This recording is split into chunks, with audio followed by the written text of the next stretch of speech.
Emily Ferry. Arlene Schofield. My name is Shireen Snow. My name is Carla A. Mouse. Diana Camuto. This is Christine Dunford. I'm me, Eden. Caroline Macy. This is Walker Fannin. Lydia Camille Dixon. I'm Sarah Dates Wardam. My name is Linda Presson, and you're watching the Keith Andrew Network.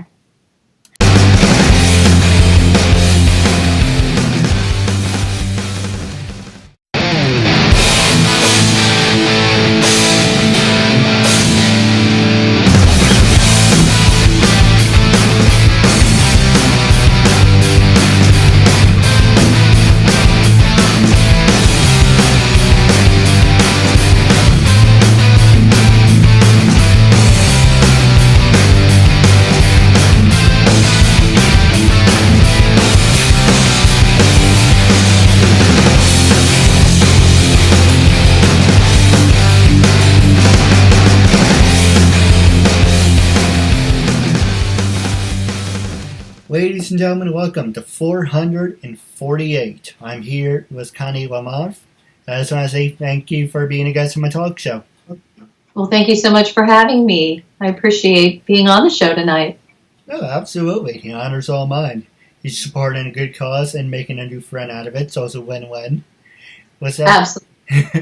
With that being said, the theme of the show is uncensored. Freedom of speech, self-expressing. You can get up, walk around, social place if you want to. You can ask me anything you want, gloves off. I have nothing to hide. And for people who want to know the theme of the show, the whole theme of my show is to show people that even with having a learning disability, I can still amount to something. And at the same time, trying to catch my voice. At the same time, I'm able to turn myself into an example for people out there dealing with any types of learning disabilities and disabilities. They should never give up and you should prove people wrong. You should prove to them that labels do not dictate who you are and who you're going to be. And you should prove to them you can still amount to something. So hashtag break the labels. So that being said, half hour, 37 minutes of your time. And starting off, what can you tell us about yourself?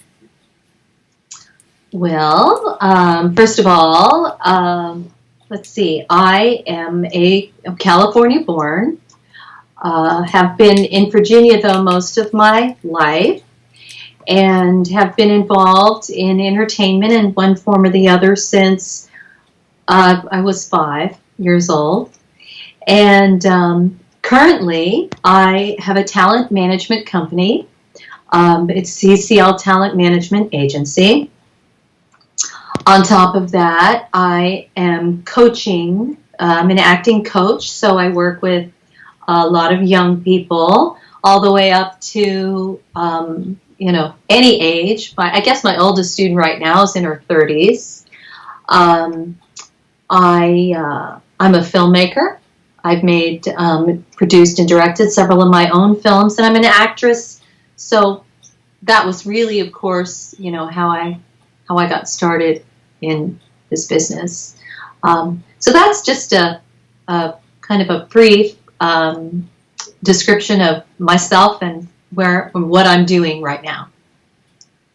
No, absolutely. Don't mind me. I just got distracted with the rainbow behind you. How the white is was reflecting off you. It looks like a rainbow.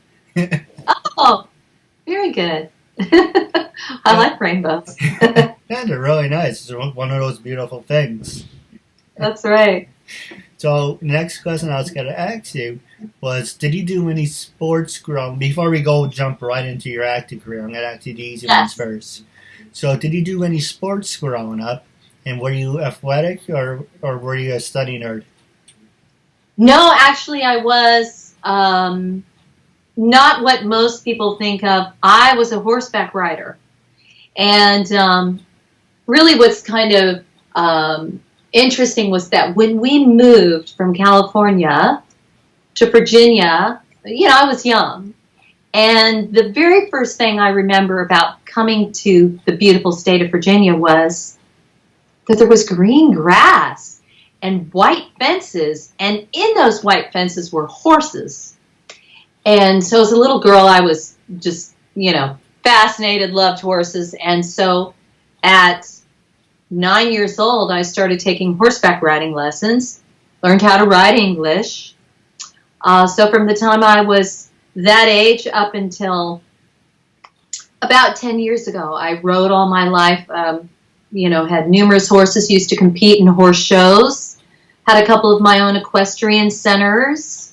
So I was very actively involved in horses, and that's a pretty tough sport.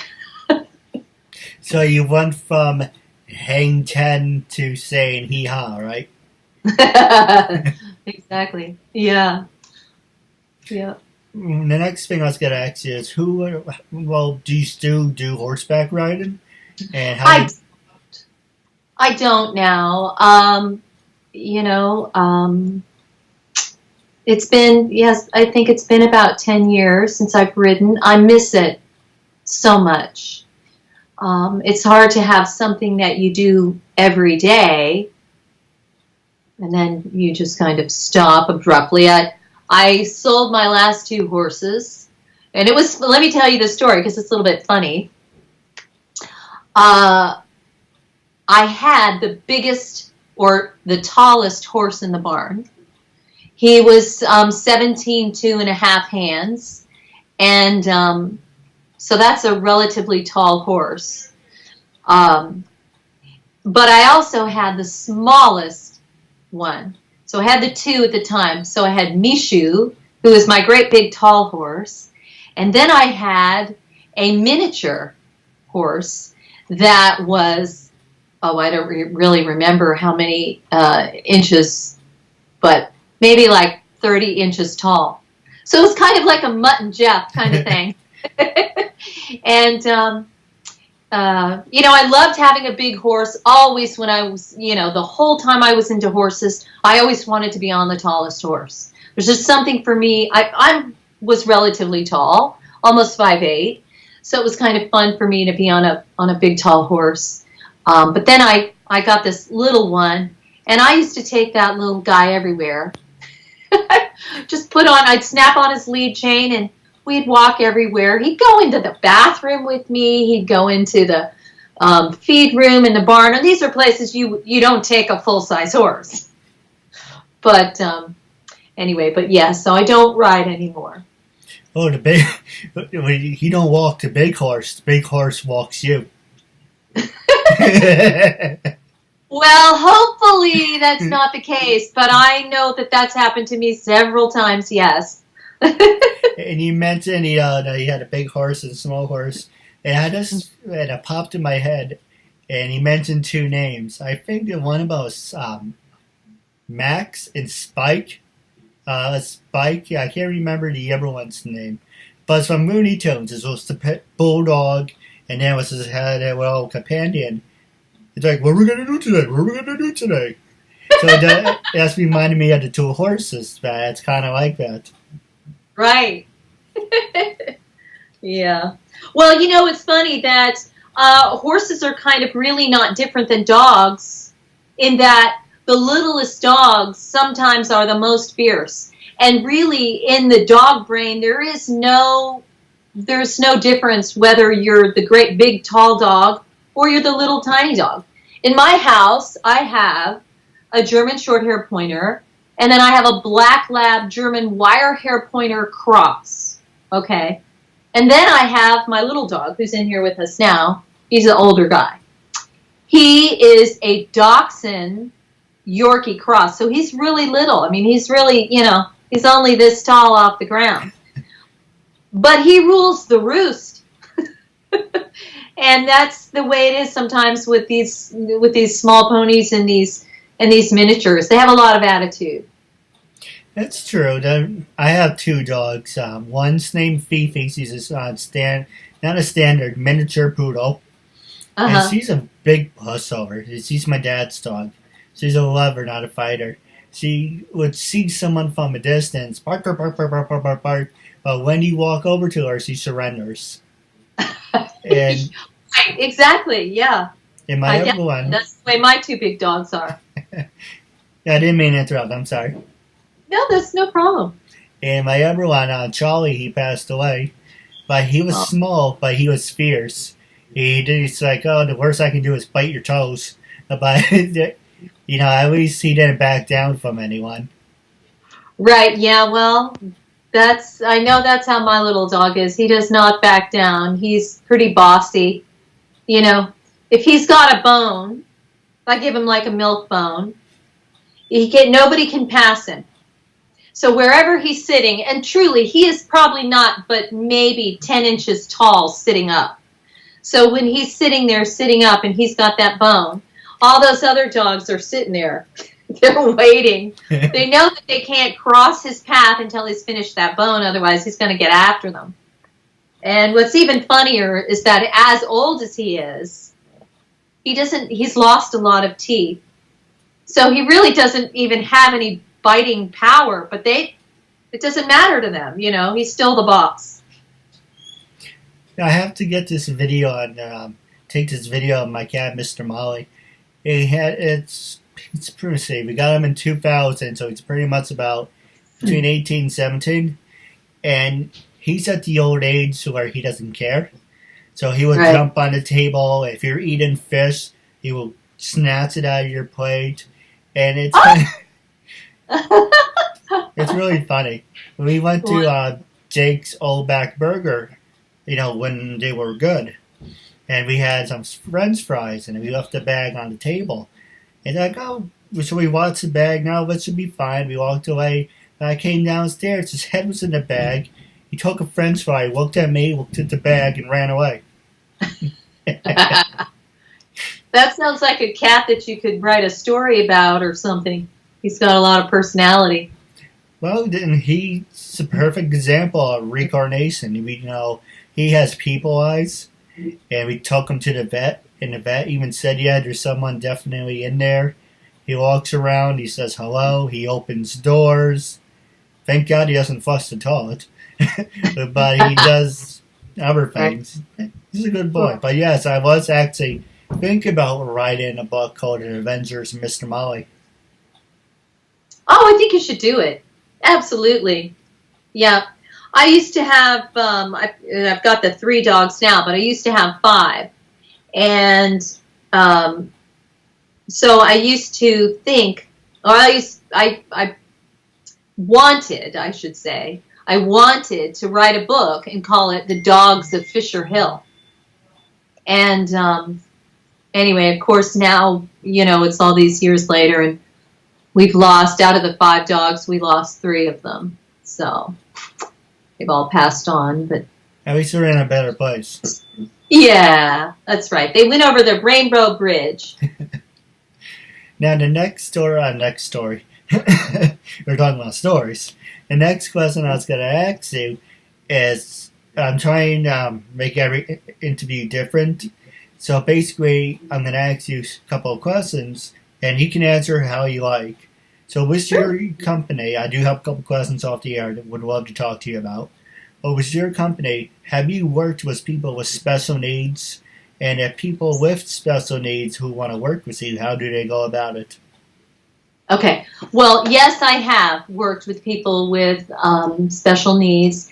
And it's kind of interesting, Keith, because there's a wonderful gal who I have been working with. She's a student of mine.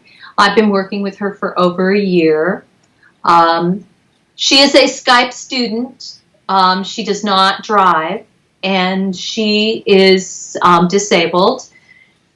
Excuse me. She was in a car accident when she was a young girl, and so as a result of that, and now she's she's an adult woman, but she does not drive. She has a bit of a speech impairment, and she also has a gait issue.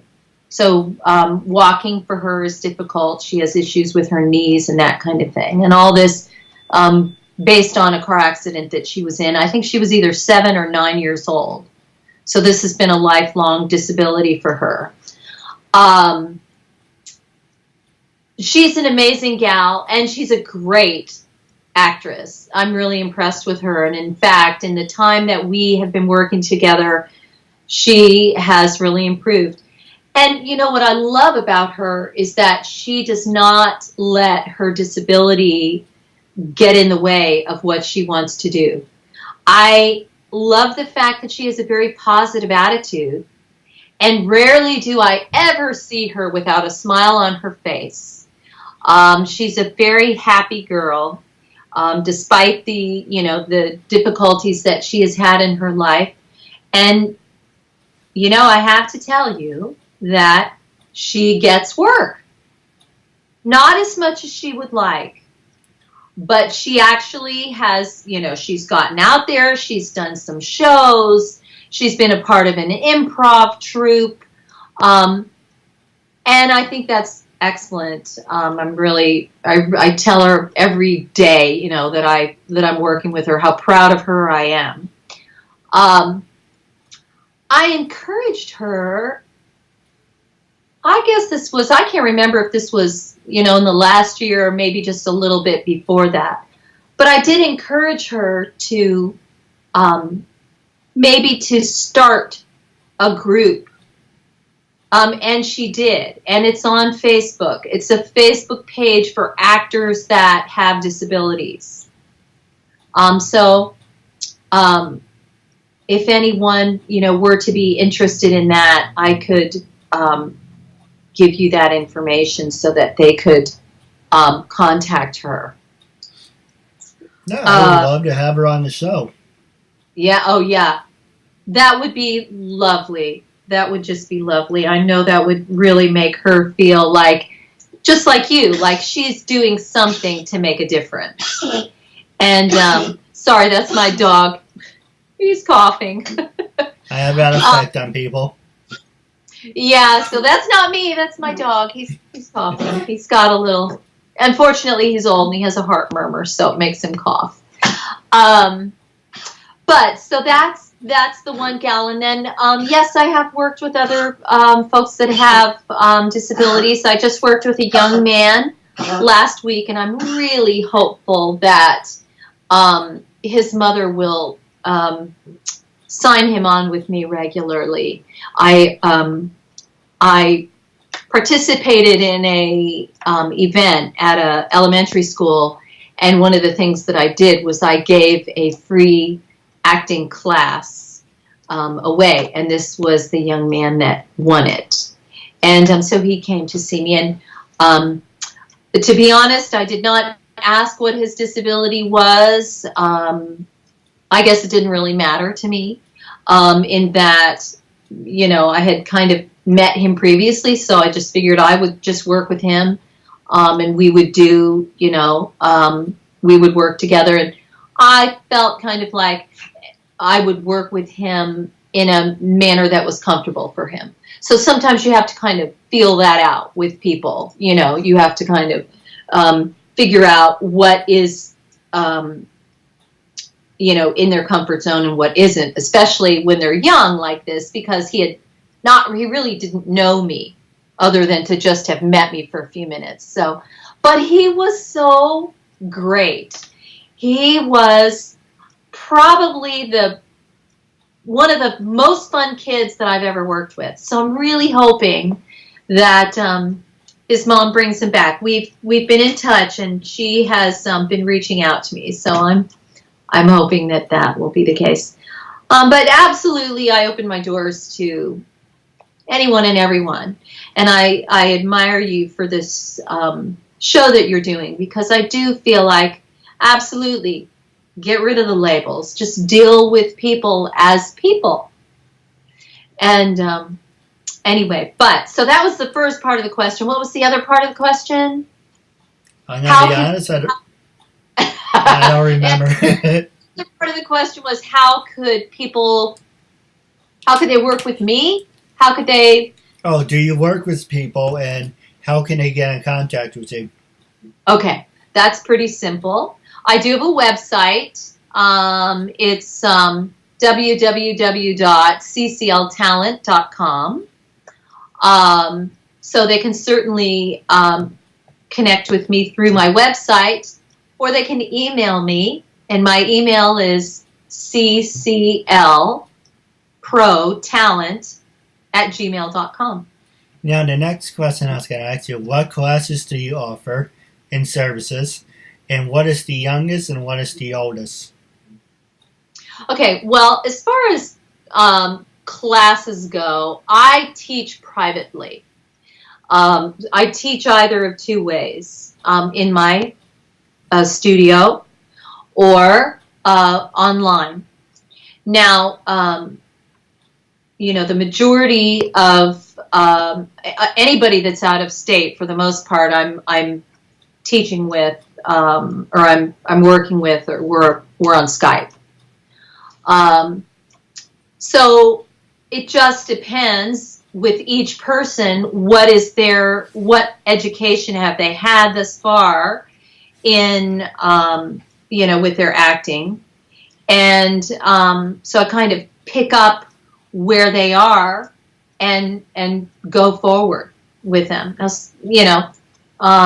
Some people have absolutely, no skill as of yet. They're just wanting to get into it, so we start from the beginning. But it just depends on, where they are. And then, as I said, no classes, like, per se. It's just all a one-on-one. So I think that answers the question. Age range, any age. Nobody younger than, I would not teach on Skype, say younger than probably 9 years old. Starting with a 9-year-old. It's pretty hard to stay focused, if you're younger than that, especially, I've done it before. I used to Skype with a little boy that was I think he was in New Mexico. Darling kid, really smart, but he had a little bit of an attention problem. So after about 30 minutes, it got to be kind of tough. No, I understand. So we're going to take a quick commercial break, and when we come back, I'm going to ask you about social media, and then I'm going to pass the show over to you. Okay.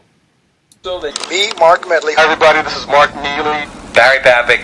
This is Peter Bruno. My name is Kyle Collier. This is Julio Santiago, better known as Dynamite. I'm Richard Epcar. Orange Chow. This is Kerrigan Mahan. This is Goldar. And we both support Keith Andrew. My name is Ron Wasserman, and I am supporting Keith Andrew on what he is doing, and you better do the same, or I'm going to come kick your ass. Ladies and gentlemen, welcome back to 448.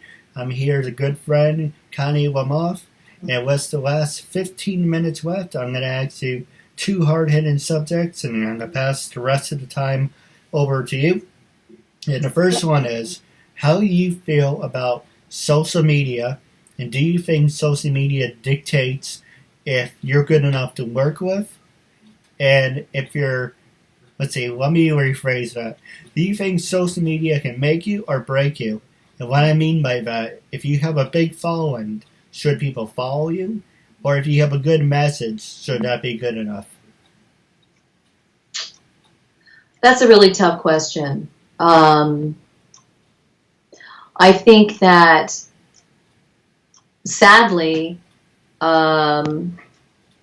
social media has kind of taken over the way that things used to work. And maybe I say that and sound a little old school, especially to somebody who would be younger, who is, in the midst of their whole life is kind of based on social media.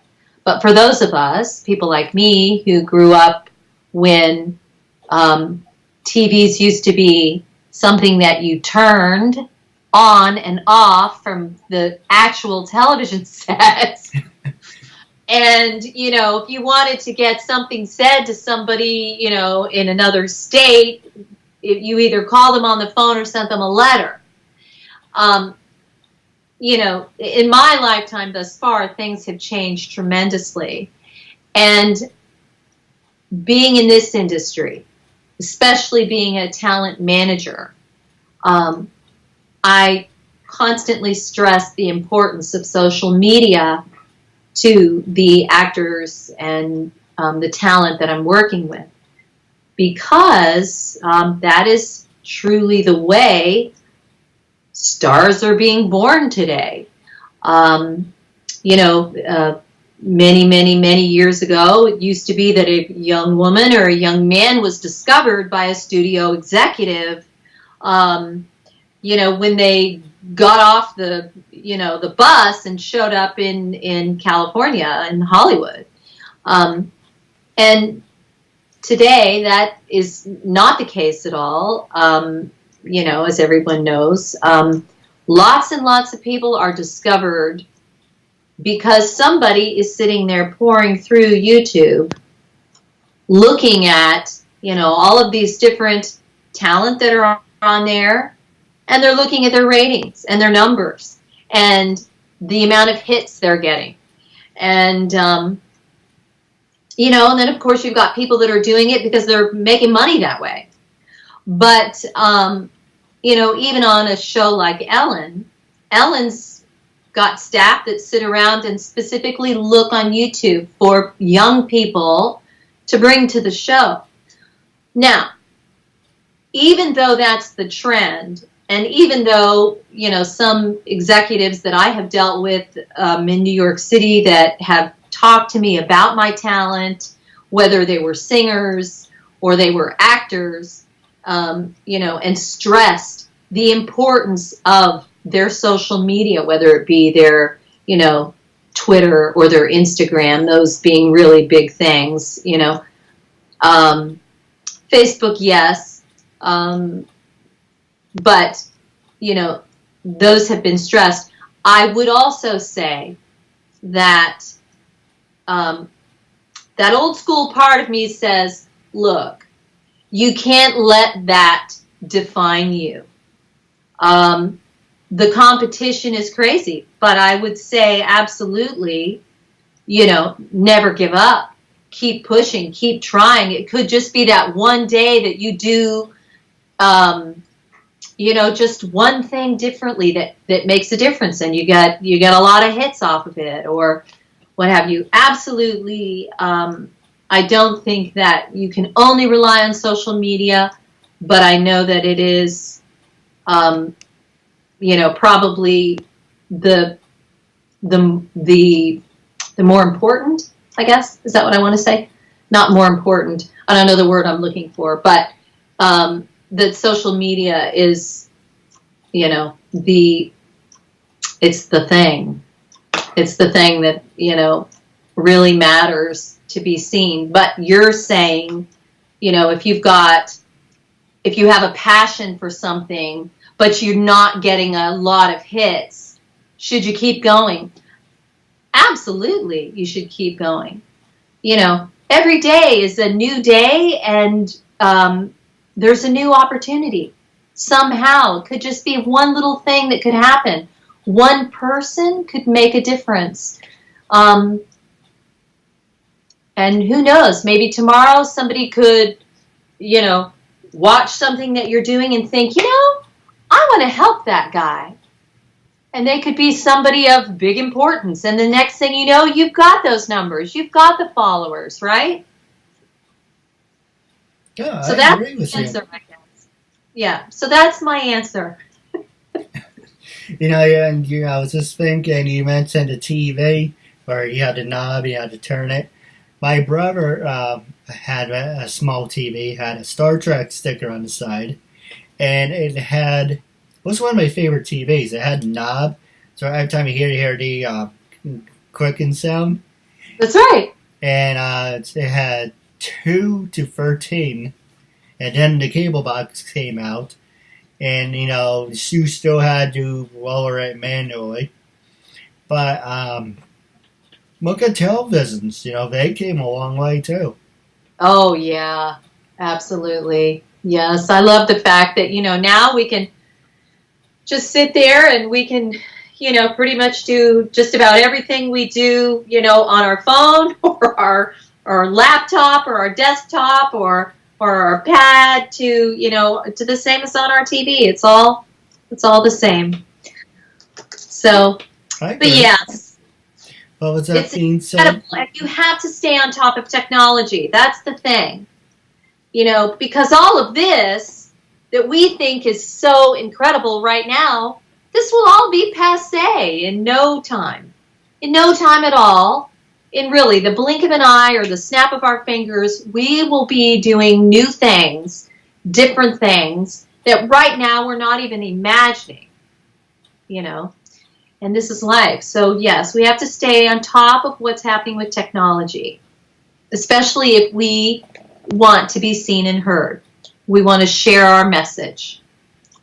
Who knows, if I waited 10 or 15 more years, I can astral project you in my room and have like this little device, and there you go. It'd be like from Star Wars. Hey, it could just be one of those things where you just say, beam me up, Scotty. Right?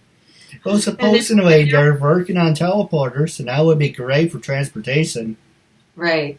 That's right. That's right. Well, with the last 7 minutes left, I'm going to pass it over to you. Was there anything you wanted to know, anything you wanted to talk about? This is your time, after all.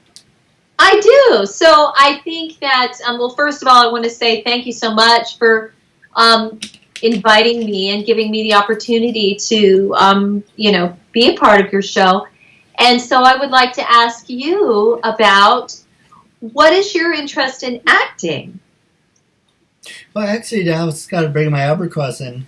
I was going to ask you about, well, on the end subject, trying to find the words because I kept repeating myself for the past episodes over. My passion for acting, well, it started like this. When I was in high school, I was part of the audiovisual department, and I had a talk show.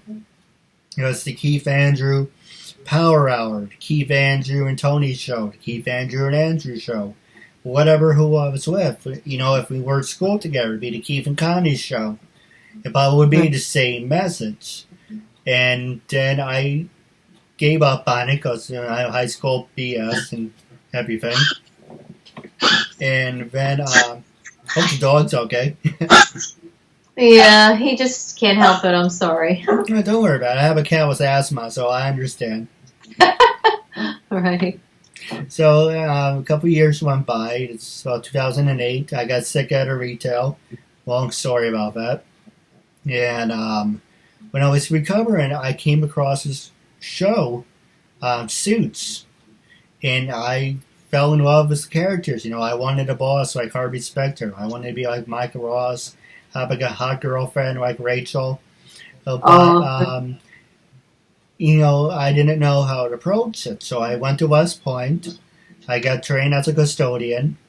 Now certified to work anywhere in New York State. That's a New York State certificate saying I can work anywhere in New York State as a custodian.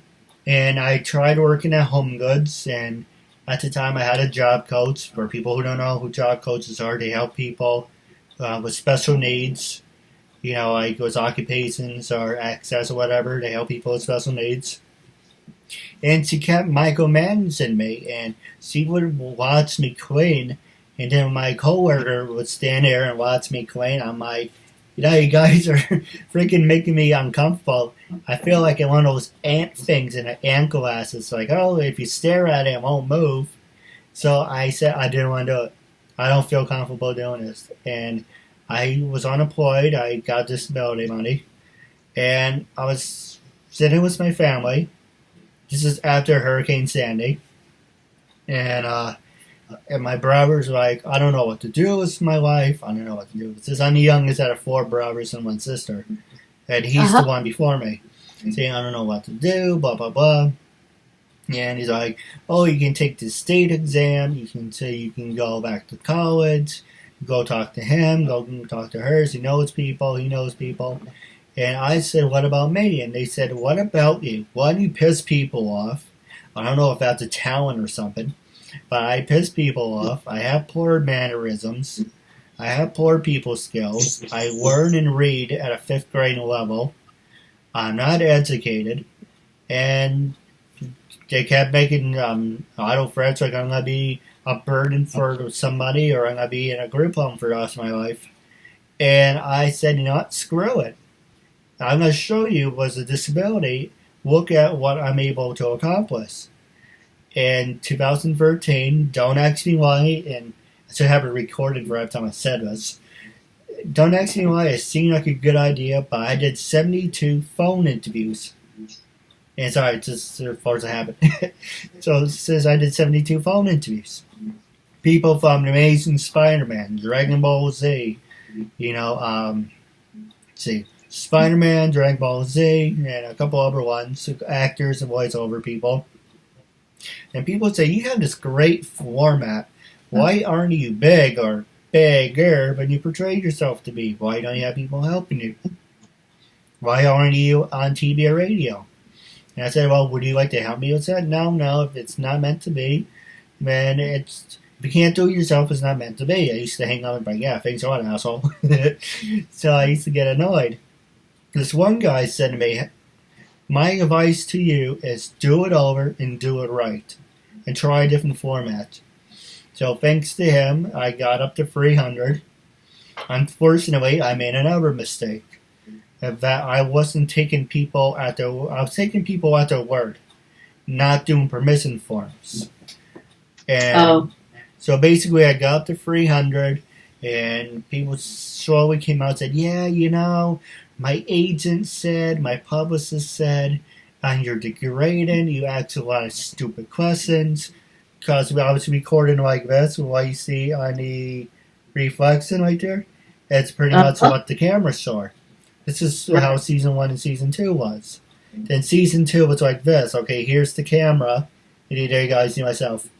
So you see, then season 2 was the camera on the computer screen. I found out there was Skype recorder, so now it's cut in half. So it's like Fox News, CNN, and so it's more professional. And I was just saying, I'm a big wrestling fan, if you can tell. And I liked how Snickers and Hershey's presents Monday Night Raw. So I was like, well, I'm paying for the KeithAndrewNetWork. Why not have the KeithAndrewNetwork presents Uncensored? And I got into a lot of arguments with people about the name Uncensored. One liked the name and she took it for herself. Another wrestler turned me down. He basically told me to go blank myself. Long story about that because he didn't like the uncensored part. And so when I had people telling me, you're degrading, you ask a lot of stupid questions, I said, screw it. So I went to a lawyer. I said, do I have to be copyrighted? No, because you're not making any money and it's $2,000 and you're putting yourself into a hole. Once you start making money, I would say yes. But no, you do not have to be copyrighted or trademarked. Copyrighted, you do not have to be because you're online based and you're everywhere online and people know where to find you. Twitter, Facebook, Instagram, YouTube, whatever.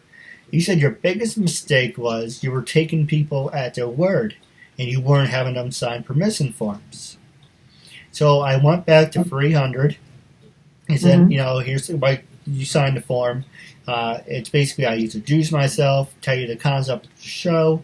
You agree, have me have use of the interview. Well, I can do whatever I want with the interview. As long as it's not degrading to me and you. And they were saying yes, some said yes, some said no.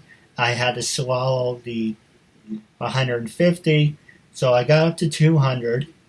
So instead of being called Uncensored, KeithAndrewNetWork presents Uncensored, I said, hell, I'm paying for the name, might as well use it. The KeithAndrewNetWork, Season 1, Season 2, and I changed the format, and now I don't do interviews with people who refuse to sign the form. If you don't sign the form, I'm not doing the interview. That's number one. Number two, I did this in the beginning, and then I realized if I was a sucker for it, I do not pay people to be on my show. Period. Because if I pay you, I'm bribing you to get, you're getting a payday, number one. And number two, if I pay you, then you only care about the money. You're not doing this for the cause. So I don't pay people, period. I don't, if I really like someone and they say, no, you have to pay me, yes, I'm going to be upset. But I'm like, what? Forget it. You're going to come around eventually. I don't pay people. And if you don't sign the permission form, I want nothing to do with them. And I should have been doing it from the start, and instead, I got to 300 and had to do it over. And thanks to you, we're up to 448. So in total, I did over 700.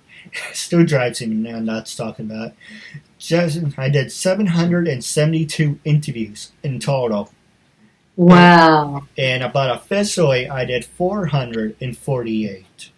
But if I did it right the first time, Well, that's okay. Don't give yourself a hard time about that, because, look, everything is a learning experience. You didn't know. You were trying to get this thing going, and, so I think that's okay. It gave you, you did 300 interviews with, and you got that experience, and here you are. Now you're at 448. I think that's fantastic. Good for you. Lots of people can't say they did that. I agree. And what annoys me is that the people I interviewed the first time, I got half of them back on the show, but yet there's a couple other people who I interviewed for the first time, and they said, once was enough. I don't want to deal with you again. And I'm like, was I really that terrible that you don't want to give a second chance to? I'm like, once was enough? It's like, who says that to someone?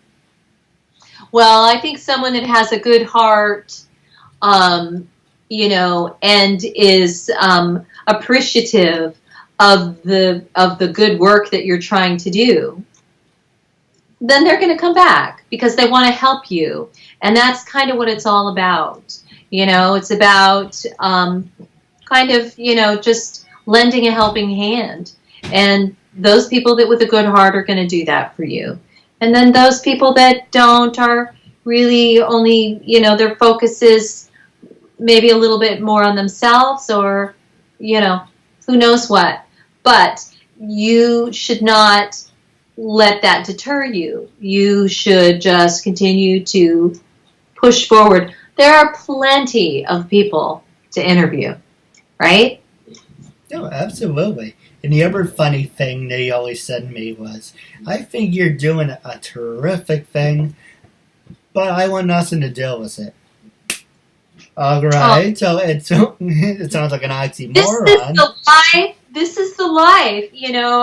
I'm working on making a film right now, and it's tough because, there are people that want to be involved, and that's so exciting. And then there are people that just, hard to have people tell you no. But this is life. This is life. And, I just know that the one thing is never give up.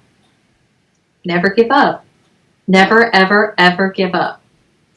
And besides, it's not my karma, so nothing to worry about. That's right. That's right. Now, I do have a couple questions for you off the air about wrapping up our segment. So the last two questions for you is, are you on social media? Sounds like an oxymoron because we talked about this. But are you on social media like Twitter, Instagram, LinkedIn, YouTube? Are you on that? And when I first approached you to be a guest on my talk show, what was your first reaction? And after doing the interview, how do you feel now? Well, I feel great. I've really enjoyed this. I think it's a lot of fun, and it's wonderful, like you said, to meet new people. I've really enjoyed being able to talk to you because even if we just were to reach one person, just help one person, I'm all over that.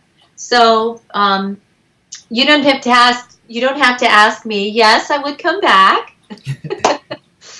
Because seriously, I would love to be able to help. Now, as far as social media goes, yes, I'm on all of it. Not very good. I'm not very good at. I could be so much better. I think honestly, I'm so busy between my teaching, my talent management, the acting that I do. And on top of that, trying to make this film, and it's just a lot. I don't have a lot of time to push myself and or my company, but I am on Instagram, CCL Talent. I'm on Twitter, CCL Talent, also on Facebook, and LinkedIn? Yes, I'm on LinkedIn, Connie Lamothe. So I'm on all of it. I try to keep it updated. But I know that I definitely need to update my LinkedIn right now and pretty much all of it. Facebook I'm most active on. It's just easy. But anyway, yes, it's all out there. I'm also in a film that I'd love to plug right now for the writer and the producer, which is Lisa Mkhitaryan, and she produced and directed a film called Spent, Spent, and it is available right now for anyone who has Amazon Prime, or if you just have Amazon, you can watch it. I have a really fun role as Evelyn, the lead, and that film is out there, and there's several others. In fact, my own films that I just got up on Amazon: Charity, Reunion, Rosie's Miracle, and The Fourth Question, as well as other films that I've been in. No, absolutely. And now I'm wrapping up our interview segment. I do have a couple of questions for you off the air. Wrapping up our segment, it was a real honor and privilege to have you as a guest, and I'm looking forward to part 2 down the road. Absolutely, absolutely. And I can think of right away some people that I think would be good guests for your show, and that would love to help you. I know these are people that are active on social media, so maybe they can help you just reach that bigger audience that you're trying to get to. Yeah, you help me, I help you. That's right. That's right.